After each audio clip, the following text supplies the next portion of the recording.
Time ಚೆನ್ನಾಗಿದ್ದಾಗ ಯಾವುದೋ ಒಂದು ರೂಪದಲ್ಲಿ ಕೆಲಸ ಬರ್ತಾನೆ ಇರುತ್ತೆ, ಮಾಡ್ತಾನೆ ಇರ್ತಾರೆ. ಹಾಗಾಗಿ ನಿದ್ದೆ ಮಾಡಿ, ಅತಿಯಾಗಿ ಸ್ಟ್ರೆಸ್ ಮಾಡ್ಕೊಳ್ಬೇಡಿ. ಮತ್ತು ಊಟನ ಕುಂಭರಾಶಿಯವರು ಅತಿಯಾಗಿ ಊಟ ಮಾಡ್ತಾರೆ. ಸ್ವಲ್ಪ ಕೆಲವರು ಕಮ್ಮಿ ಮಾಡ್ತಾರೆ, ಅದು ನಕ್ಷತ್ರದ ಮೇಲೆ ಡಿಪೆಂಡ್ ಅಂತ ಹೇಳಿ. ಅತಿಯಾಗಿ ಊಟ ಮಾಡಿ ದೇಹನ ಹಾಳು ಮಾಡ್ಕೊಳ್ಬೇಡಿ. ಮತ್ತು ಇನ್ನೊಂದೇನು ಅಂತಂದರೆ, ಇವಾಗ ರಾಜಯೋಗ, ಕುಂಭರಾಶಿಯವ್ರಿಗೆ ರಾಜಯೋಗ ಇರೋದ್ರಿಂದ ಮನೆಯಲ್ಲಿ ಇವಾಗ 2, 11 ಮತ್ತು 5ನೇ ಮನೆಯಲ್ಲಿ, 2ನೇ ಮನೆಯಲ್ಲಿ ಶನಿ, 11, 2, 11 ಗುರು 5ನೇ ಮನೆಯಲ್ಲಿ ಇರೋದ್ರಿಂದ ವಿಪರೀತ ಗುರುವಿನ ಆರಾಧನೆ ಮಾಡಬೇಕಾಗತ್ತೆ. ಗುರು ಗ್ರಹನ ಕೂತಿದ್ದಲ್ಲೇ ಜಪ ಮಾಡ್ತಾ ಇರ್ಬೋದು. ಇವಾಗ ನಿಮ್ಮನ್ನು ದೇವಸ್ಥಾನಕ್ಕೆ ಹೋಗಿ ಅಂತ ಹೇಳಲ್ಲ, ಮನೇಲಿ ಎಲ್ಲಿರ್ತೀರೋ ಅಲ್ಲಿ ಶನಿ ದೇವ್ರನ್ನ ಜಪಿಸ್ಕೊಳ್ತಾ ಇರಿ, ರಾಹುವನ್ನು ಆರಾಧನೆ ಮಾಡಿ. ಮತ್ತು ಎಲ್ಲಿರಲಿ ಕೂತಿರೋ ಜಾಗದಲ್ಲಿ ಒಂದು ಸತಿ ಗುರು ದೇವ್ರನ್ನ ನೆನೆಸ್ಕೊಂಡು, ಗುರು ಗ್ರಹನ ನೆನೆಸ್ಕೊಂಡು, ದಕ್ಷಿಣ ಮೂರ್ತಿ ಆಗಿರ್ಬೋದು, ಯಾವುದೇ ಒಂದು ಗುರುಗಳನ್ನ ನೆನೆಸ್ಕೊಂಡು ಆರಾಧನೆ ಮಾಡ್ತಾ ಇರಿ.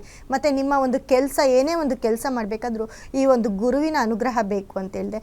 ಗುರುನ ನೆನೆಸ್ಕೊಂಡು ನೀವು ಕೆಲಸ ಮಾಡ್ತಾ ಹೋದರೆ ನಿಮ್ಮ ಕೆಲಸ ಖಂಡಿತವಾಗ್ಲೂ ಪಾಸಿಟಿವ್ ಆಗುತ್ತೆ. ಅದರಲ್ಲೂ ಹೆಣ್ಣುಮಕ್ಕಳು, ಕುಂಭರಾಶಿಯ ಹೆಣ್ಮಕ್ಳು ಅತಿಯಾಗಿ, ಇವಾಗೆಲ್ಲ ಫ್ಯಾಷನು, ಅತಿಯಾಗಿ ಜಾಜಿ ಹೂವನ್ನು ಯೂಸ್ ಮಾಡಿ, ಜಾಜಿ ಮತ್ತು ಮಲ್ಲಿಗೆ ಹೂವನ್ನು ಅತಿಯಾಗಿ ಯೂಸ್ ಮಾಡಿ.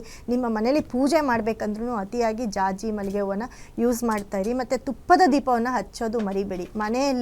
ನಿಮ್ಮ ಮನೆಯಲ್ಲೇ ಯಾವುದೇ ಟೆಂಪಲ್ಗೆ ಹೋಗ್ದಿದ್ರು ನಿಮ್ಮ ಮನೆಯಲ್ಲಿ ನಿಮ್ಮ ಮನೆ ದೇವರಿಗೆ ತುಪ್ಪದ ದೀಪವನ್ನು ಹಚ್ಚಿ, ಅದು ತುಂಬ ಒಳ್ಳೆಯದು. ಆ ತುಪ್ಪದ ದೀಪ ನಮಗೆ ಹೇಗೆ ಉರಿತಾ ಇರುತ್ತೋ ಮನೆಯಲ್ಲಿ, ಹಾಗೆ ನಮ್ಮ ಒಂದು ಮನೆಯಲ್ಲಿ ವೈಬ್ರೇಷನ್ನು, ಪಾಸಿಟಿವ್ ವೈಬ್ಸು ತುಂಬ ಚೆನ್ನಾಗಾಗುತ್ತೆ.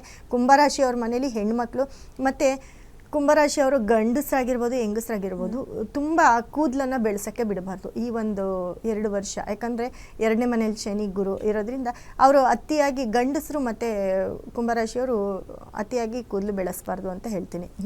ಹಾಗಾಗಿ ಅದನ್ನು ಸ್ವಲ್ಪ ನೋಡ್ಕೊಳ್ಬೇಕಾಗುತ್ತೆ. ಯಾಕಂದರೆ ಕೆಲವೊಂದು ರಾಶಿಗೆ ಕೆಲವೊಂದು ನಿಯಮಗಳಿರುತ್ತೆ. ಹಾಗಾಗಿ ಅತಿಯಾಗಿ ಕೂದಲು ಬೆಳೆಸಿದಾಗ ಎಲ್ಲೋ ಒಂದು ಕಡೆ ನೆಗೆಟಿವ್ ಆಗ್ತಾ ಇರುತ್ತೆ, ಎಲ್ಲೋ ಒಂದು ಕೆಲಸ ಆಗ್ತಾ ಇರಲ್ಲ. ಹಾಗೆ ನೀವು ಗಂಡಸರೆಲ್ಲ ಶೇವ್ ಮಾಡ್ಕೊಂಡು ನೋಡಿ, ಕುಂಭರಾಶಿಯವರು ತುಂಬ ಚೆನ್ನಾಗಿ ನಿಮಗೆ ಮಾರನೇ ದಿವಸದಿಂದನೇ ಲಕ್ ಅಂತ ಹೇಳ್ಬೋದು.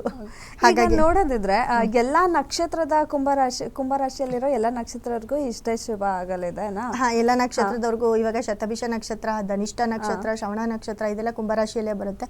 ಎಲ್ಲ ನಕ್ಷತ್ರದವ್ರಿಗೂ ರಾಜಯೋಗ. ಅದರಲ್ಲೂ ಶತಭಿಷ ನಕ್ಷತ್ರದವರು ರಾಹುವಿನ ನಕ್ಷತ್ರ ಆಗಿರೋದ್ರಿಂದ, ರಾಹುನೇ ಕುಂಭರಾಶಿಗೆ ಬಂದಿರೋದ್ರಿಂದ ಅವರಂತೂ ತುಂಬ ಸೂಪರ್ ಡೂಪರ್ ಲಕ್ಕಲ್ಲಿರ್ತಾರೆ ಅಂತ ಹೇಳ್ಬೋದು. ಒಂದೊಂದು ರಾಶಿಗೆ ಒಂದೊಂದು ಕ್ವಾಲಿಟಿ. ಮತ್ತು ಇವಾಗ ಕುಜನ ಒಂದು ನಕ್ಷತ್ರ ಆಗಿರುತ್ತೆ, ಧನಿಷ್ಠ ನಕ್ಷತ್ರ. ಇಷ್ಟು ದಿನ ಧನಿಷ್ಠ ನಕ್ಷತ್ರ ಕುಂಭರಾಶಿಯವ್ರಿಗೆ ಸ್ವಲ್ಪ ಹಾಗೆ ಹಿಂಗೆ ಇತ್ತು. ಯಾಕಂದರೆ ನಕ್ಷತ್ರಾಧಿಪತಿ ಕುಜ ಬಂದು 6ನೇ ಮನೇಲಿದ್ದರು, ಆವಾಗ ಸ್ವಲ್ಪ ಹಾಗೆ ಇತ್ತು. ಇವಾಗ 7ನೇ ಮನೆಗೆ ಬಂದಿದ್ದಾರೆ, ಇವಾಗ ತುಂಬ ಚೆನ್ನಾಗಿರ್ತಾರೆ. ಎಲ್ಲರೂ ಹೇಳ್ತಾರೆ ಕುಂಭರಾಶಿಯವರು ಗಂಡ ಹೆಂಡತಿ ಜಗಳ ಮಾಡಿಬಿಡ್ತಾರೆ, ಗಂಡ ಹೆಂಡತಿ ಸರೋಗಲ್ಲ ಅಂತ. ಏನಿಲ್ಲ, ಮನೇಲಿ ಇವಾಗ ತುಂಬ ಸ್ಟ್ರೆಸ್ಸು, ತುಂಬ ನಮ್ಗೆ ಕೆಲಸ ಬರ್ತಿದೆ, ನಮ್ಮ ಸಂಪಾದನೆ ಜಾಸ್ತಿ ಆಗ್ತಿದೆ ಅಂದಾಗ ಮನೇಲಿ ಕೋಆಪ್ರೇಟ್ ಮಾಡಬೇಕಾಗತ್ತೆ. ಕೋಆಪ್ರೇಟ್ ಮಾಡಿದ್ರೆ ಆ ಜಗಳನೇ ಇರೋದಿಲ್ಲ. ಇಷ್ಟು ದಿನ ಟೈಮ್ ಹೆಂಡತಿ ಗಂಡನಿಗೆ ಇಷ್ಟು ದಿನ ಟೈಮ್ ಕೆಟ್ಟಿತ್ತು, ಇವಾಗೇನೋ ಕೆಲಸಗಳು ಬರ್ತಿದೆ, ಏನೋ ಬಿಸ್ನೆಸ್ ಮೇಲೆ ಈಚೆ ಹೋಗ್ತಿದ್ದಾರೆ, ಇಲ್ಲ ಪ್ರಮೋಷನ್ ಬರ್ತಿದೆ, ಎಲ್ಲ ಥರ ಆಗುತ್ತೆ. ಕೆಲಸ ಮಾಡ್ತಿರೋರಿಗೆ ಪ್ರಮೋಷನು, ಗೌರ್ಮೆಂಟ್ ಕೆಲಸ ಇಲ್ದಿರೋರಿಗೆ ಗೌರ್ಮೆಂಟ್ ಕೆಲಸ, ಯಾರಾದರೂ ಫಾರಿನಲ್ಲಿ ಓದ್ತೀನಿ ಅಂದವ್ರಿಗೆ ಫಾರಿನ್ ಜಾಬು, ಓದೋರಿಗೆ ಫಾರಿನಲ್ಲಿ ಸೀಟು, ಈ ಥರ ಪ್ರತಿಯೊಂದು ಇದೆಲ್ಲ ಒಂದು ಕಡೆ ಆದರೆ, ಸಣ್ಣ ಕೆಲಸ ಮಾಡೋರಿಗೆ ಸಣ್ಣ ರೀತಿಯಲ್ಲಿ ರೋಡ್ ಮೇಲೆ ಹೂವು ಮಾಡ್ತಿರೋರು, ಸೈಕಲ್ ಮೇಲೆ ಹೂವು ಮಾಡ್ತಿರೋರಿಗೆ ಒಂದು ಅಂಗಡಿ ಇಟ್ಕೊಳ್ಳೋ ಅಂಥ ಒಂದು ಆಪರ್ಚುನಿಟಿ, ಬಳೆ ಅಂಗಡಿ ಇಟ್ಟಿರೋರು ದೊಡ್ಡದಾಗಿ ಒಂದು ಫ್ಯಾನ್ಸಿ ಸ್ಟೋರ್ ಮಾಡೋವಂಥ ಆಪರ್ಚುನಿಟಿ, ಈ ಥರ ಅವರವರ ಸೆಕ್ಟರಲ್ಲಿ ಕುಂಭರಾಶಿಯರಲ್ಲಿ ಯಾರ್ಯಾರು ಇರ್ತೀರ, ಮನೆ ಕೆಲಸ ಮಾಡೋರಿಗೆ ಇನ್ನೊಂದು 10 ಮನೆ ಕೆಲಸ, ಇಲ್ಲಾಂದರೆ ಅದಕ್ಕೆ ಹೆಡ್ಡು, ಈ ಥರ ಎಲ್ಲ ಥರ ಕೆಲಸ. ಡಾಕ್ಟರ್ಸ್ಗೆ, ಸಿನಿಮಾ ರಂಗದವ್ರಿಗಂತೂ ಸೂಪರ್ ಅಂತ ಹೇಳ್ಬೋದು. ಅವರ ಸಿನಿಮಾ ಕ್ಲಿಕ್ ಆಗೋದು, ಕುಂಭರಾಶಿಯಲ್ಲಿರೋರಿಗೆ, ಹೀರೋಗಳಿಗೆ, ಹೀರೋಯಿನ್ಗಳಿಗೆ ತುಂಬ ಸ್ಟಾರ್ ತಂದುಕೊಡೋ ಅಂಥದ್ದು, ದಿಢೀರ್ನ ರಾಜಯೋಗ ಬರೋದು, ಮತ್ತು ಪ್ರೊಡ್ಯೂಸರ್ ಆಗಿರ್ಬೋದು, ಇಲ್ಲ ಡೈರೆಕ್ಟರ್ಸ್ ಆಗಿರ್ಬೋದು, ಅವರ ಸಿನಿಮಾ ಹಿಟ್ ಆಗೋದು, ಈ ಥರ ಎಲ್ಲ ಒಂದು ಮಿರಾಕಲ್ಸು ಕುಂಭರಾಶಿಯವ್ರಿಗೆ ನಡೆಯುತ್ತೆ. ನಾನು ಹೇಳಿದೆ, ಅವರವರ ಒಂದು ಏನು ಕರ್ತವ್ಯ, ಅವರವರ ಸೆಕ್ಟರಲ್ಲಿ ಅವ್ರವ್ರು ತುಂಬ ಚೆನ್ನಾಗಿರ್ತಾರೆ ಅಂತ ಹೇಳ್ಬೋದು. ಅವ್ರದ್ದು ಏನೇ ಕೆಲಸ ಆಗಿರ್ಬೋದು ತುಂಬ ಚೆನ್ನಾಗಿರ್ತಾರೆ ಅಂತ ಹೇಳ್ಬೋದು. ಮತ್ತು ಹಾಲು, ಮೊಸರು, ಮಜ್ಜಿಗೆ ಅತಿಯಾಗಿ ಯೂಸ್ ಮಾಡಬೇಕು ಕುಂಭರಾಶಿಯವರು. ದಿನಕ್ಕೆ 1 ಸತಿ ಆದರೂ, ಇವಾಗ ಬೆಳಿಗ್ಗೆ ಕುಂಭರಾಶಿಯವರು ಯಾರಾದರೂ ಹಾಲು ಕುಡಿಯೋ ಅಭ್ಯಾಸ ಇದ್ದರೆ, ಕಾಫಿನ ಸ್ವಲ್ಪ ಬದಿಗಿಟ್ಟು ಹಾಲನ್ನು ಕುಡೀರಿ, ಅದು ತುಂಬ ಪಾಸಿಟಿವ್ ಕೊಡುತ್ತೆ ನಿಮಗೆ ಕುಂಭರಾಶಿಯವರಿಗೆ.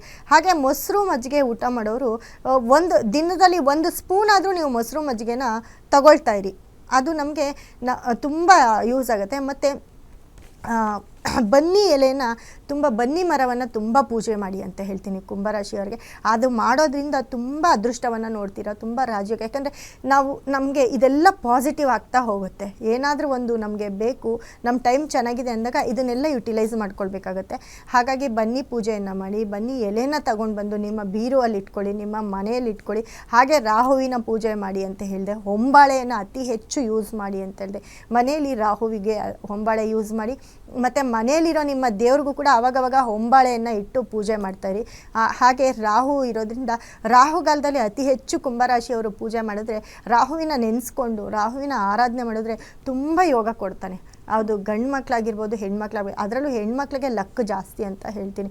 ಹಾಗಾಗಿ ನೀವು ಎಲ್ಲೋ ಹೋಗಿ ರಾಹುಗಾಲದಲ್ಲಿ, ಯಾಕಂದರೆ ಇವಾಗ ತುಂಬ ಟೈಮು ಶೆಡ್ಯೂಲು ಎಲ್ರಿಗೂ ತುಂಬ ಕಮ್ಮಿ. ಒಂದೊಂದು ದಿನ ಒಂದೊಂದು ಟೈಮ್ಗೆ ರಾಹುಕಾಲ ಬರುತ್ತೆ. ಸೊ ಅವಾಗ ರಾಹುಕಾಲದಲ್ಲಿ ನೀವು ಹೋಗಿ ಇದು ನವಗ್ರಹಗಳಿಗೆ ಅಲ್ಲಿ ರಾಹು ನಾಗರಕಲ್ಲಿರುತ್ತೆ, ಅಲ್ಲೋಗಿ ಪೂಜೆ ಮಾಡಿ ಅಂತ ಹೇಳೋದು ತಪ್ಪಾಗುತ್ತೆ. ಟೈಮ್ ಇರೋರು, ಮನೆಯಲ್ಲಿ ಖಾಲಿಯಾಗಿರೋರು ಇದನ್ನು ಮಾಡ್ಬೋದು.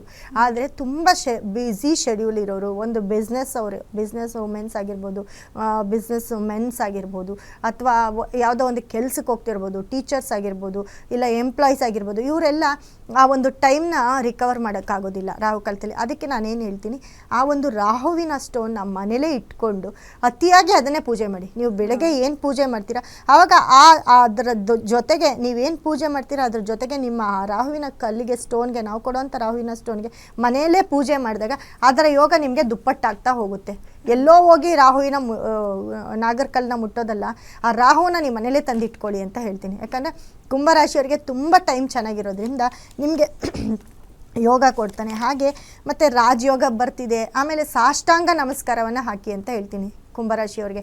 ಅರ್ಧ ಬಗ್ಗೆ ನಮಸ್ಕಾರ ಮಾಡೋದಕ್ಕಿಂತ ಸಾಷ್ಟಾಂಗ ನಮಸ್ಕಾರ ಹಾಕ್ಕೊಂಡಾಗ ತುಂಬ ಲಕ್ ಬರುತ್ತೆ, ತುಂಬ ಯೋಗ ಬರುತ್ತೆ. ಮತ್ತು ನೀವೇನು ಬೇಡ್ಕೊಳ್ತಿದ್ದೀರ ದೇವ್ರನ್ನ, ಅದು ಈಡೇರುತ್ತೆ ಕೂಡ. ನೀವೇನು ಅಂದ್ಕೊಳ್ತಾ ಇದ್ದೀರಾ ಅದು ಈಡೇರುತ್ತೆ ಕೂಡ. ಹಾಗೆ ಪ್ರಧಾನವಾಗಿ ಇರಿ, ತುಂಬ ಅರ್ಜೆಂಟು ಆತ್ರವಾಗಿ ಏನೂ ಮಾಡಬೇಡಿ ಕುಂಭರಾಶಿಯವರು. ಯಾಕಂದರೆ ಟೈಮ್ ಚೆನ್ನಾಗಿದೆ, ಲಕ್ ಬರ್ತಾ ಇದೆ, ದುಡ್ಡು ಬರ್ತಾ ಇದೆ. ಆದರೆ ಎಲ್ಲೋ ಒಂದು ಕಡೆ ಮಾತು ಎಡಬಾರ್ದು. ಹಾಗಾಗಿ ಸ್ವಲ್ಪ ಕೇಪಬಲ್ ಆಗಿರಿ. ಇದರಿಂದ ನೋಡಿ, ಆಟೋ ಓಡಿಸೋರು ಇರ್ಬೋದು, ಅವ್ರಿಗೆ ತುಂಬ ಚೆನ್ನಾಗಾಗುತ್ತೆ. ಗಾರ್ಮೆಂಟ್ಸ್ ಇಟ್ಟಿರ್ಬೋದು, ಅವ್ರಿಗೆ ತುಂಬ ಚೆನ್ನಾಗಿರುತ್ತೆ. ಬಸ್ ಡ್ರೈವರ್ಗಳಿಗಾಗಿರ್ಬೋದು ಪ್ರಮೋಷನ್ ಸಿಕ್ಕತ್ತೆ. ಹಾಗಾಗಿ ಎಲ್ಲ ಸೆಕ್ಟರ್ ಅವ್ರಿಗೂ, ಟೀಚರ್ಸು, ಮೇಸ್ಟ್ರಿ ಇರ್ಬೋದು, ಹೂವು ಹಣ್ಣು ತರಕಾರಿ ಮಾರೋರು ಇರ್ಬೋದು, ಯಾರ್ಯಾರೆಲ್ಲ ಕುಂಭರಾಶಿಯಲ್ಲಿದ್ದೀರಾ ಅವ್ರಿಗೆಲ್ಲರಿಗೂ ಜಾಕ್ಪಾಟ್ ಅಂತಲೇ ತಿಳ್ಕೊಳ್ಳಿ. ಇರೋ ಜಾಗದಲ್ಲೇ ನಿಮಗೆ ದುಡ್ಡು ಬರುತ್ತೆ ಅಂತ ತಿಳ್ಕೊಳ್ಳಿ. ಒಂದು ರಾಜಯೋಗದ ಒಂದು ಟೈಮು, ತುಂಬಾ ಒಳ್ಳೆ ಟೈಮ್ ಆಗಿದೆ. ಕುಂಭರಾಶಿ ಬಗ್ಗೆ ಸಂಪೂರ್ಣವಾಗಿ ಮಾಹಿತಿಯನ್ನು ಕೊಟ್ರಿ, ಧನ್ಯವಾದ ನೋಡಿ. ಇದರ ಜೊತೆ ನಮ್ಮ ಒಂದು ಕ್ರಿಸ್ಟಲ್ ಕುಬೇರನ, ಮುಖ್ಯವಾಗಿ ಕುಬೇರನ ಒಂದು ಕಲ್ಲು, ರಾಹುವಿನ ಒಂದು ಕಲ್ಲನ್ನ ನೀವು ಮನೇಲಿ ಇಟ್ಕೊಂಡ್ರೆ ನಿಮ್ಮ ಅದೃಷ್ಟನೇ ಬದಲಾಯಿಸ್ತು ಅಂತ ತಿಳ್ಕೊಳ್ಳಿ. ಹಾಗಾಗಿ ದಯವಿಟ್ಟು ನಮ್ಮ ಒಂದು ನಂಬರ್ಗೆ ಕರೆ ಮಾಡಿ ಕಲ್ಲನ್ನು ತರಿಸ್ಕೊಳ್ಳಿ. ಇಷ್ಟೊತ್ತು ನನ್ನ ಕಾರ್ಯಕ್ರಮ ನೋಡಿರೋ ಎಲ್ಲ ವೀಕ್ಷಕರಿಗೂ, ಅದರಲ್ಲೂ ಕುಂಭರಾಶಿಯವ್ರಿಗಂತೂ ತುಂಬ ಚೆನ್ನಾಗಿರೋದ್ರಿಂದ ಎಲ್ಲ ವೀಕ್ಷಕರಿಗೂ ನನ್ನ ಧನ್ಯವಾದಗಳನ್ನ ತಿಳಿಸ್ತೀನಿ. ಇದಾಗಿತ್ತು ಇವತ್ತಿನ ಶುಭಮಸ್ತು ವಿಶೇಷ ನೇರ ಪ್ರಸಾರ ಕಾರ್ಯಕ್ರಮ. ನೋಡ್ತಾ ಇರಿ ಗ್ಯಾರಂಟಿ ನ್ಯೂಸ್, ಸುದ್ದಿ ಖಚಿತ, ನ್ಯಾಯ ನಿಶ್ಚಿತ.